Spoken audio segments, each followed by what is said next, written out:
ఆనందాన్ని ఎవరు కోరుకోరు అని ఒక పక్క టీవీలో ముఖేష్ యాడ్ వస్తున్నా గానీ ఈ మేస్త్రీలు అయితే మారట్లేదు. అయ్యే పని అవుతా ఉంటే పొయ్యే కైని పోతానే ఉండాలి నోట్లోకి. కైని మీద ఉండే కాన్సన్ట్రేషన్ ఇంకా దేని మీద ఉండట్లేదు. వర్క్ మాత్రం రాత్రి పగలు తెల్లారులు చేస్తున్నాడు. అయినా గానీ కైని నోట్లో కావాల్సిందే. పూటకు ఒక కైని ప్యాకెట్ వేస్తున్నా గానీ అసలు కైని చూడంగానే ఒళ్ళు పులకరేస్తుంది వీళ్ళకి.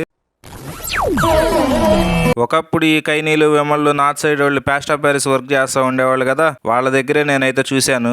ఇప్పుడు మన వాళ్ళు వాళ్ళని మించిపోయి ఉన్నారు. ఈ కైనీ పురాణం పక్కన పెడితే వర్క్ మాత్రం డే అండ్ నైట్ అయితే చేస్తున్నాను. ఉదయాన్నే 8 గంటలకల్లా వర్క్ స్టార్ట్ చేస్తే రాత్రి 12, 1 అవుతుంది. సైట్ అర్జెంట్ గా ఓనర్ కి అయితే హ్యాండ్ ఓవర్ చేయాలని చెప్పేసి డే అండ్ నైట్ వర్క్ అయితే చేస్తున్నాను అంటే నేను ఒక్కడనే ఏం చేయట్లేదు. నాతో పాటు 4 కలిసి నిద్ర లేకుండా చేస్తున్నారు. సైట్ చాలా అర్జెంట్ అని చెప్పేసి ఇలా చేయాల్సి వస్తుంది. ఓపెనింగ్ టైం కూడా దగ్గర పడుతుందని చెప్పి డే అండ్ నైట్ వర్క్ అయితే చేస్తున్నాము. ఉదయాన్నే స్ప్రే చేస్తూ నైట్ పేపర్ వర్క్ మక్కు పని అయితే చూస్తున్నాను. నైట్ టైం స్ప్రే చేయడం కుదరదు కాబట్టి మార్నింగ్ అది నైట్ ఇది చేయాల్సి వస్తుంది. వీడియో నచ్చితే లైక్ చేసి ఛానల్ సబ్స్క్రైబ్ చేసుకోండి. బై.